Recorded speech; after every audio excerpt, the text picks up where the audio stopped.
안녕하십니까. 2025년 제3기 안시학교 교과 출애굽기와 함께 다시 만나게 되어 반갑습니다.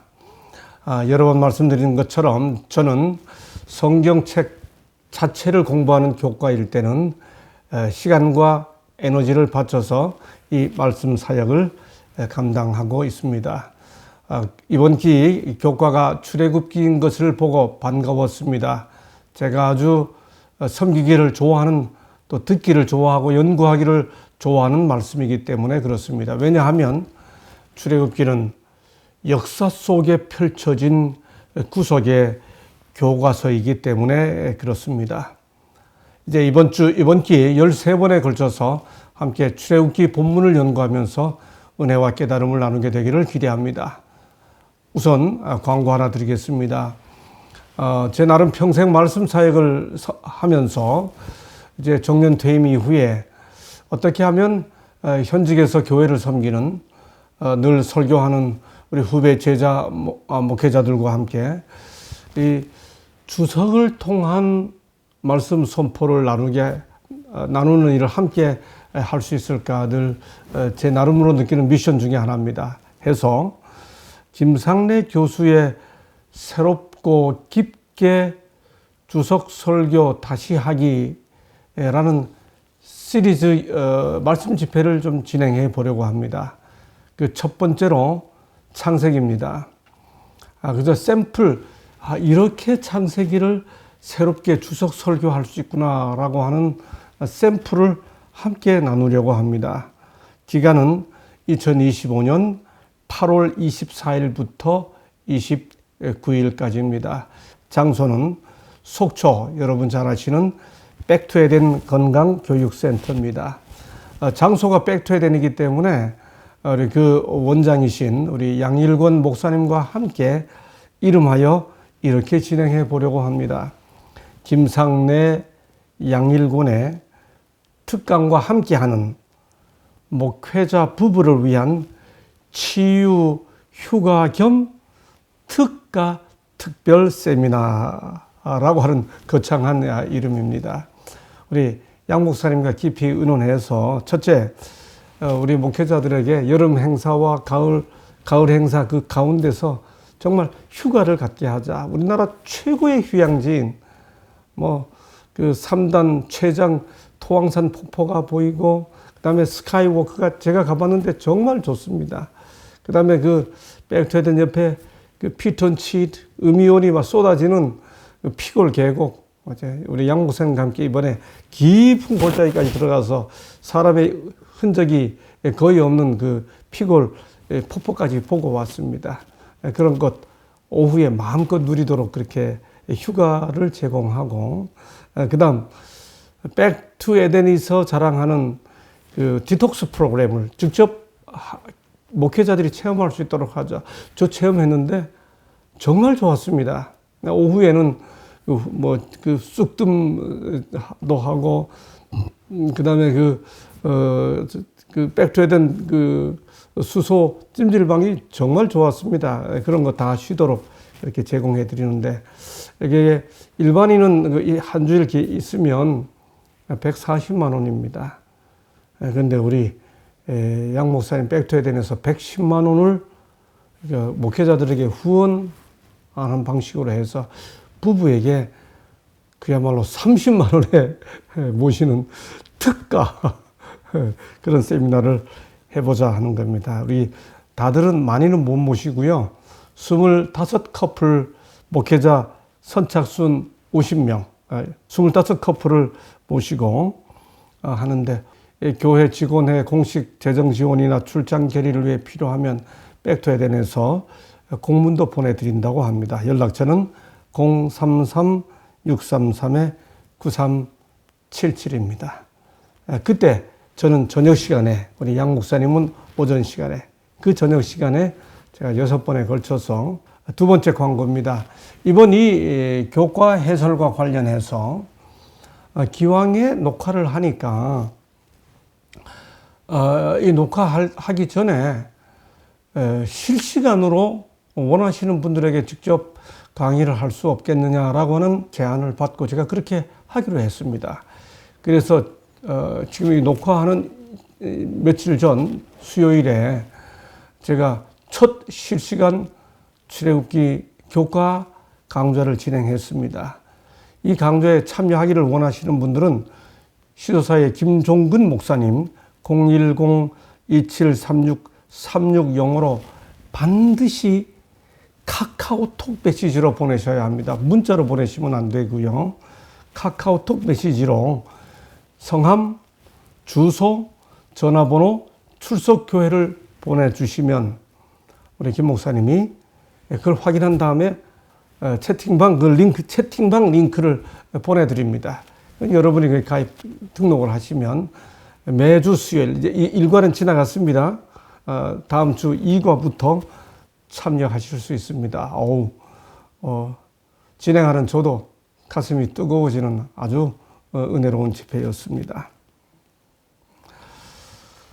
출애굽기 1장 1절은 이렇게 시작합니다. 야곱과 함께 각각 자기 가족을 데리고 애굽에 이른 이스라엘의 아들들의 이름은 이러하니, 이게 출애굽기 1장 1절입니다. 그런데 히브리어로 읽으면 출애굽기 1장 1절은 그리고로 시작합니다. 무슨 뜻이죠? 창세기로 이어진다는 의미이죠. 이 출애굽기 1장 1절로 7절은 그렇게 창세기로부터 이어진 내용으로 하나님의 백성들이 애굽에 있게 된 사연을 출애굽기 가장 서두에 설명해 주고 있습니다. 야곱은 생물학적 이름이고 이스라엘은 신앙적인 이름이잖아요. 그 야곱으로 인해 신앙적인 백성들이 형성됐는데, 그렇게 해서 야곱의 후손들이 들어간 사람들이 70명인데 7절에 보면 그들이 생육하고 불어나 번성하고 매우 강하더라, 이렇게 시작합니다. 70명이 생육하고 번성하여 불어났다. 그런데 여러분, 이걸 이해하려면, 이것의 진정한 의미를 이해하려면 단지 백성들의 숫자가 늘어났다라고 하는 것으로만 제한해서 이해하면 안 되면 여기에는 굉장히 중요한 의미가 있습니다. 우선 70이라는 숫자에 대해서요, 창세기 46장 27절에 보면 야곱과 함께 애굽에 들어간 자가 66명이고 애굽에서 요셉이 낳은 아들이 2명이다. 이렇게 해서 66에다가 야곱과 요셉의 두 아들을 합하여 70명이다 라고 하는 설명이 창세기 46장 27절에 있습니다. 그러면 야곱과 함께 애굽에 들어간 66명이 남자들 뿐일까요? 여자들도 포함될까요? 창세기 46장을 읽어보시면 답이 나옵니다. 한번 읽어보시기 바랍니다.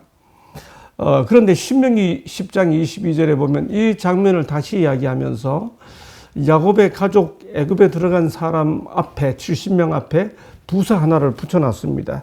바로 그게 겨우입니다. 겨우 70명이 들어갔는데 하늘의 별같이 됐다. 200만 대군이 됐으니까 정말 하늘의 별같이 많게 된 거죠. 이 70명이 출애굽기 1장에서는 엄청나게 늘어나는 장면을 이야기하는데, 우선 그 70에 대해 사도행전 7장에 보면 스데반이 설교하는 중에 70명이 아니고 75명이라고 그랬습니다. 왜 창세기와 출애굽기는 70명인데 또 스데반은 75명이라고 그랬을까요? 차이가 있다는 사실만 말씀을 드리고 그 차이, 5명의 차이는 제가 설명드리지 않겠습니다. 여러분 들으시는 분들 궁금하시면 나름 요즘 온갖 정보가 다 공개되어 있으니까 한번 찾아보시기 바랍니다. 여하튼 출애굽기 본문은 이렇게 70명이 들어갔다가 생육하고 번성하여 이렇게 말합니다. 창세기 47장 27절에 보면 이스라엘 백성들이 애굽의 고센 땅에서 역시 생육하고 번성하였더라라고 미리 말합니다. 그러니까 출애굽기 1장 1절로 7절은 이 창세기 47장의 이런 내용들을 반복하고 있는 것이죠. 여러분, 그런데 생육과 번성이란 단어 어디서 많이 들어보셨죠? 예, 창세기 1장에 나옵니다. 창세기 1장에 보면 아담과 하와에게 하나님께서 사람을 창조하신 다음에 그들에게 복을 주시며 생육하고 번성하여 땅에 충만하라 했습니다. 여기 생육 번성이라는 단어가 히브리 원어로도 출애굽기에 나오는 단어, 창세기 47장에 나오는 단어와 똑같습니다. 다시 말해 생육 번성은 하나님의 축복의 명령입니다. 이 이야기가 홍수 후에 노아에게 또다시 반복됩니다. 하나님이 노아와 그 아들들에게 복을 주시며 생육하고 번성하여 땅에 충만하라. 생육하고 번성하며 땅에 가득하라. 여러분, 그러므로 생육과 번성했다는 사실은 하나님의 축복이 성취되고 있더라. 그런 의미인 것을 이해해야 합니다. 야곱이 들어갔잖아요. 야곱의 가족들이 들어갔잖아요.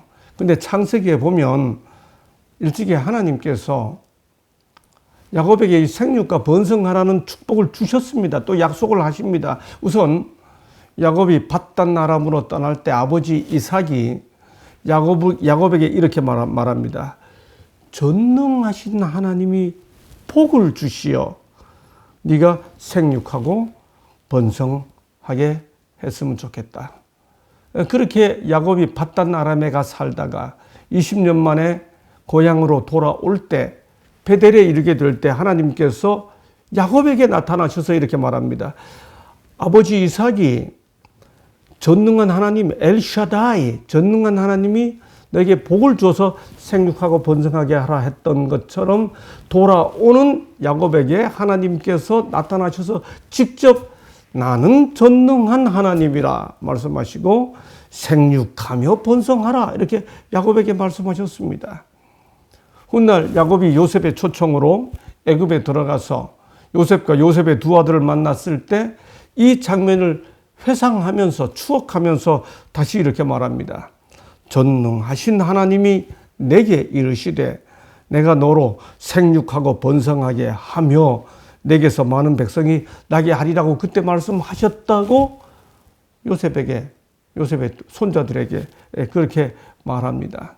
그러니까 생육과 번성은 야곱 자신에게 준 축복이에요. 아담과 노아에게 준 축복이고요. 그런데 여기 창세기 46장 3절 하나 더 확인할 필요가 있습니다. 야곱이 요셉의 초청을 받았을 때 이 애굽에 가야 할까 말아야 할까 주저할 수 있잖아요. 그때 하나님께서 나타나셔서 나는 하나님이라. 내 아버지의 하나님이니 애굽으로 내려가기를 두려워하지 말라. 그 다음 내가 거기서 너로 큰 민족을 이루게 하겠다. 여러분 여기 큰 민족이라는 단어를 주목해야 합니다. 하나님께서 분명히 야곱에게 애굽으로 들어가라. 그러면 큰 민족 삼아주겠다. 여러분 이 큰 민족이라는 단어가 왜 중요한가 하면요. 이 단어가 성경에서 최초로 나오는 곳이 어디죠? 창세기 12장입니다. 하나님께서 아브라함에게 약속하실 때 내가 너로 큰 민족을 이루고 학고이 학가돌 그럽니다. 히브리어로. 그 학고이 학가돌이란 단어가 창세기 46장에서 야곱에게 그대로 사용되는 거예요. 그러니까 지금 생육하고 번성하라는 단어가 아담과 노아에게 준 축복의 말씀이고 그 다음에 큰 민족이란 단어가 아브라함에게 했던 약속인데 그 똑같은 생육하고 번성이란 단어가 야곱에게도 주어지고 큰 민족이란 단어가 야곱에게도 주어진 거죠. 다시 말해 출애굽기 1장 1절로 7절은 단지 70명이 많아졌다. 이런 숫자상의 물리적인 어떤 그 성장만을 말하는 게 아니고 이게 신앙적인 의미고 영적인 의미예요. 하나님께서 아담과 하와에게 했던 축복이 성취되고 아브라함에게 했던 약속이 성취되고 있던 그런 때라는 의미인 거죠. 이스라엘 백성들이 애굽에 들어가서 그렇게 하나님의 축복을 받고 하나님께서 하신 약속을 누리고 있던 때라는 의미입니다. 8절에 그런 상황에서 어떤 변화가 시작이 되죠. 그 변화를 나타내주는 첫 단어가 요셉을 알지 못하는 새 왕이라는 단어입니다. 이 새 왕이 이스라엘 백성들을 억압하죠. 학대하죠. 고역으로 누르죠. 그러니까 단지 성장을 늦추는 게 아니라 그들이 번성하는 것을 막는 게 아니라 하나님의 축복의 사역을 방해하는 그런 의미인 거죠. 우리 교과책은 이 학대가 일어나게 된 역사적 배경을 간략히 소개하는데 그걸 이해하기 위해서는 고대 이집트 역사를 간략히 좀 이해할 필요가 있습니다. 고대 이집트는 그 왕국을 흔히 초기 왕조 1에서 2왕조, 그 다음 고왕국, 중왕국, 신왕국 합니다. 그런데 이 출애굽기 배경을 이루는 왕조가 신왕조예요. 신왕조는 애굽의 18, 19, 20 왕조를 애굽의 신왕조라고 합니다.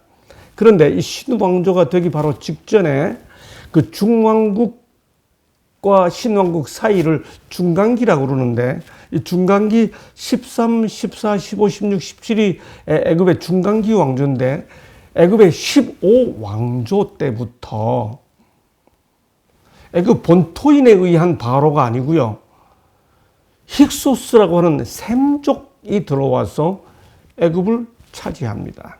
이 힉소스는 셈족이에요. 히브리 민족이 셈족이죠. 성경학자들은 요셉이 애굽에 들어왔을 때가 바로 이 중간기 힉소스 왕조 때 요셉이 애굽에 왔다 그렇게 말합니다. 그러니까 애굽인이 아니고 바로가 그때 바로는 히브리 민족과 사촌쯤 되는 힉소스 민족이기 때문에 요셉이 총리가 되는 일이 훨씬 쉬웠겠죠. 그런 배경을 가지고 설명을 하는 겁니다. 그런데 신왕국이 되면 아모세라고 하는 사람이 본토인인데 힉소스 민족을 몰아냅니다. 이해되시죠? 금방. 힉소스 민족을 몰아내고 본토인 바로가 다시 시작이 됐으니 본토인을 점령했던 힉소스 민족의 치하에서 했던 요셉 후손을 요셉을 히브리 민족을 이 아모세 바로가 본토인 바로들이 좋아할 수가 없는 거죠. 예. 그래서 이런 배경을 가지고 우리 교과책이 설명해 주는데 여러분 그러나 이거는 확정된 건 아닙니다. 그렇게 우리 교과책 표현 그대로 추정하는 겁니다. 굉장히 개연성이 높아요.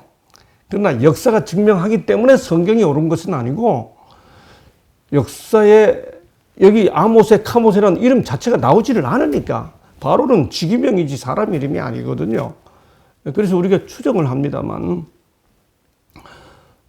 상당히 개연성이 높음에도 불구하고 어떤 학자들은 왜냐하면 18왕조가 아니고 19왕조가 모세 시대다라고 하는 사람들이 있어요. 그래서 유명한 그 애니메이션 애굽의 왕자라고 하는 그 애니메이션 만화는 람세스 시대를 가지고 그 영화를 진행하고 있지요.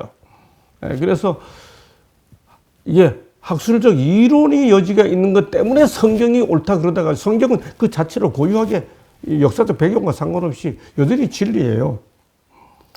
그럼에도 불구하고 이렇게 배경을 추정해 보면 상당히 개연성이 높습니다. 만약에 이 바로가 요셉을 알지 못하는 왕 바로가 정말 힉소스 민족의 아모세라면 부조와 선지자 241쪽의 설명은 더 확실하게 이해할 수 있습니다. 이 왕은 요셉이 나라를 위하여 세운 공을 전혀 모르지는 않았으나 가능한 한 그의 공적을 인정하지 않고 사람들의 기억 속에서 그것을 지워버리려고 애썼다. 예. 한마디로 요셉을 인지하지 못하고 있었다는 의미가 아니라 요셉을 인정하지 않으려는 왕이었다. 힉소스의 아모세였다면 그럴 가능성이 훨씬 높죠. 여하튼 성경 본문 그대로 단지 시대가 흘러 몰랐다는 뜻이 아니에요. 히브리 민족 요셉의 공로를 인정하고 싶지 않은 그런 왕이었다. 바로였다 하는 겁니다. 그래서 이 바로가 뭐라고 말합니까? 그 백성에게 이르되 이 백성 이스라엘이 본문이 딱 비교를 하죠. 바로가 말하기를, 바로가 자기 백성에게 말하기를, 이 백성 이스라엘이 우리보다 많고 강하도다. 자, 우리가 그들에게 대하여 지혜롭게 하자. 그들이 더 많게 되면 많게 되어 전쟁이 일어나게 되면 적군과 함께 같은 편이 돼서 우리와 싸우면 이 땅에서 나갈까 겁난다 하고 고역을 아주 시키기 시작하죠. 여러분, 그런데 이 바로의 말을 좀 잘 분석해 볼 필요가 있습니다. 바로가 말하기를 이 백성 이스라엘 자손이 우리보다 많고 강하도다라는 말을 누구한테 했어요? 그 백성에게 했습니다. 즉 애굽 본토인 백성들에게 했습니다. 여러분, 이게 사실일 수 있나요? 아니죠. 이주민이 본토민보다 많을 수가 없어요. 아무리 많이 늘어나도. 이건 뭐예요? 애굽인들을 자극하는 정치적인 언사죠. 과정법입니다. 그들은 고세 땅에 이렇게 제한되게 있었잖아요. 두 번째, 그 다음 말 잘 분석해 보세요. 그들이 더 많게 되면 전쟁이 일어날 때에 우리 대적과 합하여 우리와 싸우고 이 땅에서 나갈까 하노라. 여러분, 숫자가 늘어나서 적군과 합하여 우리와 싸우고 나가주면 좋은 거죠. 뭘 걱정해야 되나요? 우리 땅을 침략한 적군과 합하여 우리와 싸우고 이 땅을 차지할까 하노라. 이렇게 걱정해야 되는 게 논리적이죠. 그런데 적군과 합하여 우리와 싸우고 떠날까 하노라. 떠나주면 본토인 입장에서 좋잖아요. 근데 그게 왜 걱정돼요? 모순이죠? 한마디로 무슨 뜻입니까? 늘어나는 것은 두려운데 떠나는 것도 걱정이 되는 겁니다. 늘어나지만 일 쓸 만큼 힘은 없어야 된다. 그 노동력을 사용해야 된다. 그거지요.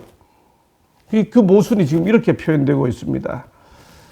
그래서 학대를 시작했는데, 말씀 그대로 학대를 받을수록 더욱 번성하여 퍼져 나갑니다. 그래서 바로가 명령을 내리죠. 히브리 산파들에게 뭐라고 합니까? 아들이거든 죽이고 딸이거든 살려두라. 왜 아들을 죽이라고 그래요? 아까 좀 전에 말해 무력 증가를 막으려고. 딸은 왜 살려둬요? 노예로 삼으려고. 그렇지만 아까 떠날까 봐 걱정했잖아요. 그럼 노동력을 쓰려면 아들은 살리면 되고 출산율이 늘어날까 봐 걱정되면 히브리 딸을 죽이면 됩니다. 이게 지금 바로가 말하는 그 정치적 언사의 그 모순 속에서 지금 이런 명령이 주어지고 있다는 사실을 우리가 간파해야 합니다. 우리 성경 독자들이. 그래서 히브리 산파에게 히브리 시브라와 부하에게 바로의 이름은 모르는데 성경에서 이 산파의 이름은 기록이 되어 있어요. 자리를 살피란 말이 성별을 감별해서 그런 뜻입니다. 이렇게 명령을 내렸는데 본문이 뭐라고 그러죠? 산파들이 하나님을 두려워하여 애굽 왕의 명령을 어기고. 와우. 하나님을 두려워하면 왕도 두려워하지 않습니다. 반대로 사람을 두려워하면 하나님께 방자하죠. 산파들이 하나님을 두려워하니 사람을 두려워하지 않습니다. 그래서 왕의 명령을 어기죠. 20절에 보니까 하나님이 그들에게 은혜를 베푸십니다. 그 결과 백성들이 매우 강해집니다. 바로가 이 사실을 알고 분노하고 아예 자기 백성 모두에게 명령을 내립니다. 아들이 태어나거든. 이것은 히브리 백성들의 아들이 태어나거든 그 말입니다. 모든 이스라엘 백성들에게 두 히브리 산파에게 뿐만 아니라 아들이면 죽이고 딸이면 살려두라. 그런데 이게 계속되지는 않았던 것 같습니다. 왜냐하면 출애굽 나올 때 이스라엘 백성들이 남자만 장정만 60만이 되었기 때문에 아마 명령이 중단됐거나 실제로 시행되지 못했을 가능성이 대단히 높습니다. 이런 배경에서 2장으로 건너갑니다. 모세가 태어나지요. 레위 가족 중 한 사람이 가서 레위 여자에게 장가들어 그 여자가 임신하여 아들을 낳으니 그가 잘생긴 것을 보고 여러분, 여기 모세가 잘생겼다 그랬는데요. 사도행전 7장 20절에 보면 스데반이 설교하면서 그냥 잘생겼다 하지 않고 하나님 보시기에 아름다운지라 이렇게 말했습니다. 여기 출애굽기 2장에서 잘생긴 것이란 단어가 히브리어로 토브입니다. 그 토브란 말이 성경에서 제일 먼저 사용되는 것이 창세기 1장이에요. 매일매일의 창조에서 하나님께서 창조하신 다음에 보시기에, 하나님 보시기에 좋았더라. 하나님 보시기에 토브. 하나님 보시기에 좋았더라. 이렇게 되어 있습니다. 그래서 여기 출애굽기 2장에서 모세가 토브했더라 하는 말을 스데반은 하나님 보시기에 아름다웠다. 그러니까 모세는 애기지만은 하나님께서 보시기에도 창세기 1장처럼 매일 창조하실 때 보시고 만족하셨던 것처럼 아기 모세를 보고 이렇게 만족스러웠던 그런 모습으로 지금 스데반이 설명하고 있죠. 여러분, 그런데 출애굽기 2장 1절, 3절을 조금 더 주목해서 읽어볼 필요가 있습니다. 1절, 한 사람이 레위 여자에게 장가들어. 2절, 여자가 임신하여 아들을 낳으니 잘생긴 것을 보고, 이 보고라는 동사의 주어가 누굴까요? 그 다음에 석 달 동안 그를 숨겼으나, 1장의 배경에서 이해해야 되죠? 다 죽이라고 그랬는데 숨깁니다. 근데 숨긴 것의 주어가 누굴까요? 그 다음, 더 숨길 수 없게 되매 그를 위하여 갈대 상자를 가져다가, 갈대 상자를 가져온 그 주어가 누굴까요? 그 다음에 역청과 나무즘을 칠하고 갈대 사이에 두고 칠하고 둔 주어가 누굴까요? 다 2절에 그 여자 어머니예요. 그러니까 모세 이야기에서 아버지가 한 일은 장가들어밖에 없습니다. 2절에 나오는 모든 활동의 주어는 다 그 여자 어머니예요. 네. 어머니가 지금 아주 이 모세의 그 일과 관련해서 중요한 역할을 합니다. 또 4절에 보면 갈대 상자에다가 이렇게 나일강에 띄웠는데 그의 누이가 어떻게 되는지를 알려고 멀리 섰더니, 5절에 보니까 바로의 딸이 목격하러 나와서 그 다음 내용은 읽지 않습니다. 바로의 딸이 마침 그 누이가 미리암이 탁 나가고, 그 다음에 유모를 데려오라 그러니까 생모를 데려가고, 뭐 이제 이런 장면들이잖아요. 무슨 이야기예요? 출애굽기 2장에서 한 남자아이 모세의 등장을 위해 여인들이 정말 중요한 역할을 하고 있는 모습, 아주 부지런히, 아니 바지런하게 활동하고 있는 모습을 보게 되죠. 여기 바로의 딸이 이때 이 나일강에서 탁 이 갈대 상자를 만나게 된 것은 정말 수많은 그 우연으로 딱 접촉해야 가능한 일인데, 부조와 선지자 242쪽은 이렇게 말합니다. 천사들은 바로의 딸을 그것으로 인도하였고, 하나님의 섭리 가운데서 이루어진 일인 거죠. 그런 다음에 이 공주가 미리암이 데려온 그 어머니 생모 요게벳을 만나자 이 아이를 데려다가 나를 위하여 젖을 먹이라. 여러분, 이 공주가 히브리 아이인 걸 알았습니다.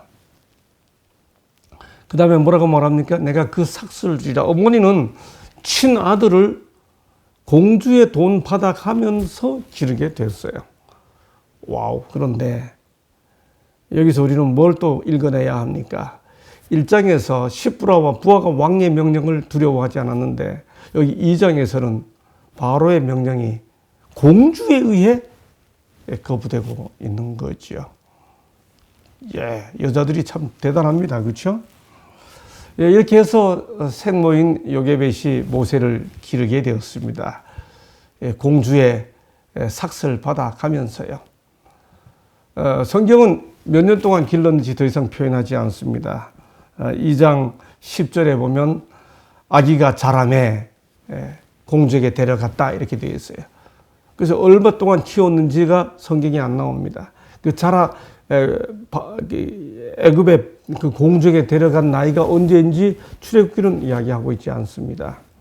그래서 성경 주석가들은 아마도 유대인들이 젖대던 나이인 3살일 거다라고 하는 해석도 합니다. 그런데 부조와 선지자 243쪽에 보면 12살이 되었을 때 보내지 않을 수 없었다 이렇게 말합니다. 그러니까 모세의 어머니가 모세를 12년 동안 길렀습니다. 얼마나 간절한 마음으로 길렀을까요? 13살에 유대인들이 그 성인식을 하기 때문에 성인식 전까지 12년을 키웠다라고 설명을 한 것이죠.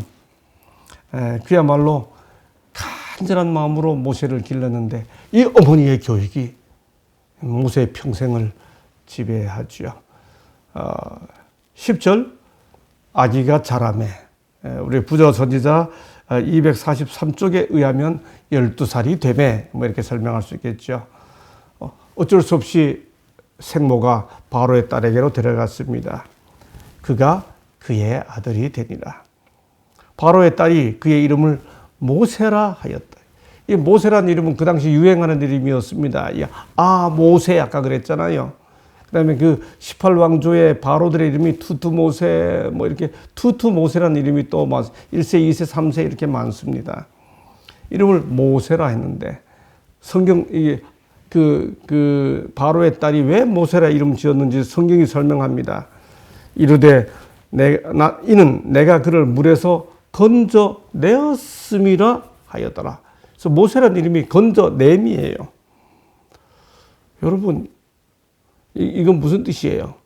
이 공주가 아기 입장에서 이름을 짓지 않고 자기 입장에서 이름을 지은 거죠. 아기 입장에서 이름을 지으면 건져짐입니다. 근데 자기 입장에서 지었기 때문에 건져냄이라는 뜻으로 모세라고 지었죠. 그런데 이 이름이 이 아기의 라이프 미션, 평생 사명을 나타내주는 이름이 됐죠. 이 아기가 이스라엘 백성들을 건져내야 하는 사람이 되기 때문에 그렇습니다. 다시 부조와 선지자 245쪽은 이렇게 설명합니다. 국왕은 그의 양손을 딸의 아들이니까 양손을 자기 보좌의 후계자로 삼기로 결심했으며 청년은 그의 높은 지위를 위하여 교육받았다. 여러분, 어떻게 바로가 자기 딸의 아들을 후계자로 삼게 되었을까요? 이 설명은 다시 애굽의 18왕조와 연결시키면 아주 잘 이해됩니다. 애굽의 18왕조에는 유일하게 여자 바로가 있습니다. 그 상이 많이 발견됐습니다. 지금 보시는 이 사진이 바로 그 애굽의 18왕조의 제5대 바로인 핫셉수트의 상입니다. 대단한 권력자였습니다. 지금 보면 그 아버지가 부친이 투투모세 1세고 남편이 투투모세 2세고 아들이 투투모세 3세입니다. 이 핫셉수트는 한때 이 투투모세 3세와 공동 섭치가 통치를 하기도 합니다. 바로의 무남 동료로서 18왕조의 바로가 된 핫셉수트. 만약에 그렇다 그러면 이 부조와 선지자 245쪽의 설명은 탁 아주 맞아 떨어지는 거죠. 딸이지만 바로였으니까. 그러니까 보좌의 후계자로 삼기로 결심했다. 모세가 지금 그런 입장이 된 것입니다. 그래서 12살부터 이제 바로가 될 사람으로서 애굽의 교육을 받게 된 것이죠. 사도행전 7장 22절에 보면 이렇게 애굽에서 교육받게 된 모세에 대해 스데반이 이렇게 설명합니다. 바로의 딸이 가져다가 자기 아들로 기름해 애굽 사람의 학수를 다 배워. 모세는 바로가 될 사람으로서 일종의 세손으로서 애굽 궁중 교육을 제대로 배웠습니다. 그래서 그 말과 행사가 능하더라. 여러분, 하나님의 백성들은 정말 공부 많이 해야 돼요. 부지런히 젊은이들 공부해야 됩니다. 모세가 이렇게 교육을 받았기 때문에 성경의 처음 5권을 그렇게 아름다운 문장으로 기록한 거예요. 물론 신약으로 넘어오면 베드로 같이 배우지 못한 사람이 하나님의 일을 능력 있게 해요. 여러분, 그러나 바울이 없었다고 생각해 보세요. 바울이 그렇게 교육을 다 받고 하나님 앞에 그 마음을 회심했기 때문에 신약 성경에 13권을 남기지 않았습니까? 부조 선자 245세 6쪽을 보면 바로의 궁정에서 최고의 시민적 군사적 훈련을 받았다. 그의 위대한 지력은 각 시대의 위인들보다 뛰어났다. 역사가, 시인, 철학자, 군대 장관, 입법자로서 그는 비교될 사람이 없는 위치에 서 있었다. 여러분, 그래서 하나님의 백성들, 하나님의 교회를 섬기려는 사람들 정말 부지런히 공부해야 됩니다. 절대로 이렇게 시간 허비하면서 젊은 세월을 보내서는 안 되는 거죠. 이렇게 모세가 교육을 받아가면서 나이가 차가던 어느 때, 출애굽기 2장 11절은 그걸 이렇게 표현합니다. 모세가 장성한 후에, 이 장성했을 때가 모세가 몇 살쯤 될 때였는지를 출애굽기 본문만으로는 알 수가 없죠. 그냥 장성한 후에라고 말하니까. 한 번은 자기 형제들에게 나가서 그들이 고되게 노동하는 것을 보더니 어떤 애굽 사람이 한 히브리 사람, 곧 자기 형제, 단순하게 히브리 사람이란 말하지 않고 자기 형제 이렇게 기록한 것은 모세가 훗날 이 사건을 기록하면서 그때 자기가 어떻게 생각했는지 본인의 그 의식을 이렇게 밝혀주는 거죠. 내가 그때 내 동포라고 생각했다는 겁니다. 그런데 괴롭히는 것을 보고 어떻게 했어요? 쳐 죽였습니다. 그런 사건 났죠. 결국 이 사건으로 모세가 애굽에서 머물지 못하게 되죠. 바로의 분노를 사게 됐기 때문에요. 그렇죠? 여러분, 그런데 이때 모세가 무슨 생각으로 그 형제들을 바라봤고 무슨 생각으로 그 애굽 사람을 죽이기까지 했는지, 그때 모세가 했던 그 행위의 생각에 대한 설명이 성경에 있습니다. 구약에 등장하는 어떤 인물들에 대해 신약이 설명해 주는 것은 성경에 대한 성경의 설명이기 때문에 최종 권위가 있는 설명이에요. 역시 사도행전 7장에서 스데반이 설명하면서 이렇게 말합니다. 모세가 애굽 사람의 모든 지혜를 배워 그의 말과 하는 일들이 능하더라. 나이가 40이 되매, 그래서 우리는 출애굽기 아까 2장 11절에서 장성한 후에 라는 말이 40이 되었을 때 라는 것인 걸 알게 되죠. 그때 그 형제 이스라엘 자손을 돌볼 생각이 나더니, 모세가 나이 딱 40이 되자 이제는 내가 뭔가 우리 동포를 위해서 해야 되겠다. 한 사람이 원통한 일 당함을 보고 보호하여 압제받는 자를 위하여 원수를 갚아. 모세가 그때 원수를 갚아 이렇게 합니다. 원수 갚아야 되겠다고 생각한 거예요. 독립운동한 겁니다. 동포들을 위해. 그래서 애굽 사람을 쳐 죽이니라. 근데 왜 쳐 죽이기까지 했을까요? 스데반을 이어서 이렇게 설명합니다. 그렇게 쳐 죽였던 것은 그는 그의 형제들이, 즉 히브리 사람들이 자기가 애굽 사람을 이렇게 쳐 죽이면 하나님께서 자기의 손을 통하여 구원해 주시는 것을 깨달으리라고 생각하였으나, 이게 모세의 생각이에요. 그때 애굽 사람을 쳐 죽일 때 모세의 생각입니다. 뭐라고 생각했어요?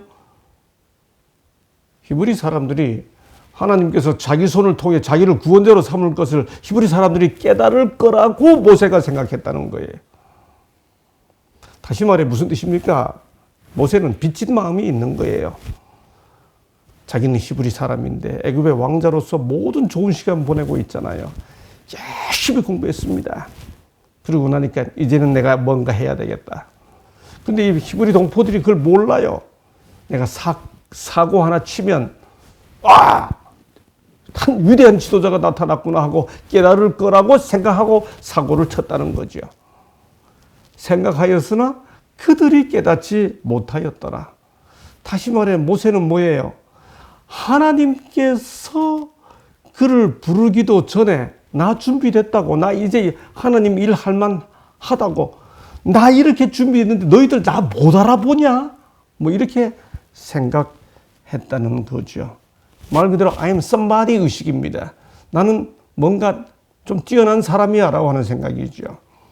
부조와 전자 246쪽 애굽 사람을 죽임으로 모세는 조상들이 누누이 범한 과오 곧 하나님께서 하시겠다고 약속하신 일을 자신의 손으로 처리한 과오, 부르기도 전에 나선 거예요. 하나님의 뜻은 모세가 생각한 대로 전쟁으로 그분의 백성을 해방시키는 것이 아니라 모세는 이 사건을 통해 히브리 백성들이 딱 뭉쳐지면 전쟁으로 한번 해보겠다고 작심했던 겁니다. 내가 위대한 군사로 동포들을 위해 싸우겠다. 독립전쟁한 겁니다. 적군 살해하는 그런 마음으로 동포 죽인 겁니다. 애굽 사람을 죽인 거지요. 그 결과가 뭡니까? 애굽 궁정에서 미디안 광야로 가게 되죠. 우리 교과 마지막 그 목요일 소재에 보면 이런 설명이 나오죠. 거기서 간단히 언급하고 지나갑니다. 바로의 낯을 피하여 미디안 땅에 머물며. 여러분 그런데 출애굽기 2장 15절 18절에 보면 그 미디안 광야에 가게 돼서 만나게 된 그 집 주인 이름을 뭐라고 표현하죠? 루엘이라고 소개합니다. 여러분 그런데 참 재미있게도 다음 주에 공부할 내용입니다만 출애굽기 3장 1절에 가면 바로 이 루엘의 이름이 이드로라고 소개하죠. 왜 그렇게 짧은 장에서 왜 모세는 처음부터 이드로라고 소개하지 않고 2장에서 뭐 처음 만날 때는 그 사람의 이름이 루엘이라고 소개하고 3장에 가서 이드로라고 밝히고 있나요? 의미가 있습니다. 이 사람은 미디안의 제사장이에요. 그러나 이름이 루엘입니다. 루엘이란 말은 하나님의 친구라는 뜻입니다. 미디안 제사장 이드로이지만은 하나님의 친구 루엘, 하나님을 섬기는 사람이었습니다. 그러므로 모세가 미디안 광야로 도망갔는데 하나님을 섬기는 사람 루엘을 만나게 된 것은 대단히 특별한 사연이죠. 부조와 전자 247쪽에 보면 여호와께서 모세의 길을 인도하셔서 그로 하여금 미디안의 제사장이요 왕인 이드로의 집에서 거처를 찾게 하셨다. 이드로는 참 하나님을 경배하는 사람이었다.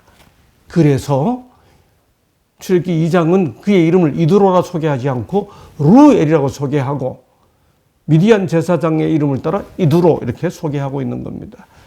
이렇게 해서 모세는 계획이 변경됩니다. 자기는 무슨 계획을 세웠어요? 사고 저질러서 히브리 백성들과 함께 지도자라 달았다 하게 되면 힘 합쳐서 전쟁을 통해 일 저지르려고 했었는데 계획이 변경된 겁니다. 하나님은 모세를 버리지 않으시고 그 모세를 더 준비시켜야 하기 때문에 인도하셔서 하나님을 섬기는 사람 루엘의 집에 가서 세월을 보내게 하셨죠. 여러분 사도행전 7장 22절에 보면 나이가 40이 되었을 때 사고를 치죠. 출애굽기 7장 7절에 보면 모세가 80이 되었을 때 다시 애굽으로 돌아옵니다. 신명기 34장 7절에 보면 120살이 될 때 모세가 죽죠. 그래서 모세의 나이는 사역은 크게 40년을 주기로 전개되어 갑니다. 이제 우리가 이 짧은 시간에 모세의 40년 삶을 살펴보았습니다. 이제 다음 주는 모세의 애굽에서의 40년, 그 다음에 광야에서 이스라엘 출애굽 지도자로서의 40년, 그 사이에 미디안에서 보내는 40년 이후 딱 애굽에 갔을 때 바로를 만나는 장면, 그리고 출애굽기 3장, 4장을 중점적으로 다음 주에 살펴보게 될 것입니다. 이렇게 해서 모세가 미디안에 가게 됐는데 그 루엘의 딸들을 만나죠. 어느 날 우물가에서 만났는데 이게 물을 뜨지 못하게 됐을 때 방해를 받자 모세가 도와줍니다. 딸들이 가가지고 뭐라고 말해요? 한 애굽 사람이 우리를 돕습니다. 모세 자신은 애굽 사람이 아니라고 생각하고 애굽 사람을 쳐 죽였는데 미디안의 딸들은, 이드로의 딸들은 그를 애굽 사람으로 봅니다. 그런 다음에 여하튼 결혼해서 게르솜을 아들을 낳고 이름을 게르솜이라 하는데 뭐라고요? 이름을 왜 게르솜이라 지었어요? 내가 타국에서 나그네가 되었습니다. 여러분, 모세가 지금 여기 미디안에 와서 내가 타국에서 객이됐다라고 말하면 모세가 생각하는 고향이 어디예요? 애굽이 고향이에요? 가나안이 고향이에요? 잘 생각해 보십시오. 우리 계속해서 이 문제도 이어가면서 다루어 보도록 하겠습니다. 여하튼 한 애굽 사람이라고 하는 이 말, 히브리 사람이 아니라고 생각했기 때문에 여기까지 왔는데 미디안에 와서 애굽 사람이라고 생각하게 되는 이 자아 정체성, 나그네가 되었다라고 말하면서 생각하는 모세의 생각, 이런 세월 속에 왕자가 목자가 되어 다른 사람들에 의해 자아 정체성에도 의문을 받고 자신도 공간 정체성이 흔들리는 그런 양치는 세월, 이 세월 미디안 생활, 이렇게 40년을 보내게 됩니다. 그 40년 보내는 동안 이스라엘 백성들은 계속해서 탄식하며 부르짖죠. 출애굽기 2장 24절 25절입니다. 그 40년 동안 모세가 미디안 광야로 보내는 동안에 하나님은 어떻게 하셨을까요? 24절 25절입니다. 하나님이 들으시고 하나님이 기억하시고 하나님이 돌보셨고 하나님이 기억하셨더라. 저는 개인적으로 여기 두 번째 동사를 똑같이 기억하사로 번역한 것이 조금 유감입니다. 이걸 히브리어로 읽으면 하나님이 샤마, 하나님이 자카르, 하나님이 라아, 하나님이 야다. 야다의 뜻은 알더라, 라아는 보셨더라 이런 뜻입니다. 문자 그대로 번역하면 하나님이 이스라엘 백성들을 고통을 들으시고 하나님이 기억하시고 이 아브라함과 이삭과 야곱에게 했던 언약을 기억하시고 하나님이 이스라엘 자손을 보시고 하나님이 그들을 이 모든 사정을 아셨더라. 그 이야기가 다음 주에 어떤 모습으로 나타났는지를 공부하게 됩니다. 출애굽기는 놀라운 책입니다. 우리 모세가 어떻게 이스라엘의 구원의 지도자로 나서게 됐는지 그 역사적 배경을 보여주는 1장과 2장, 이 출애굽기 연구가 여러분에게 출애굽기 이번에 제대로 연구해야 되겠다. 그러기 위해 수요일 저녁 실시간 중강좌에도 참여해야 되겠다. 예, 오십시오. 함께 오셔서 이번에 역사 속에 펼쳐진 구속의 교과서 출애굽기를 더 자세히, 더 깊게, 더 정확하게 깨닫게 되는 계기가 되기를 바라면서 오늘 그 첫 시간 말씀을 여기서 마치겠습니다. 감사합니다.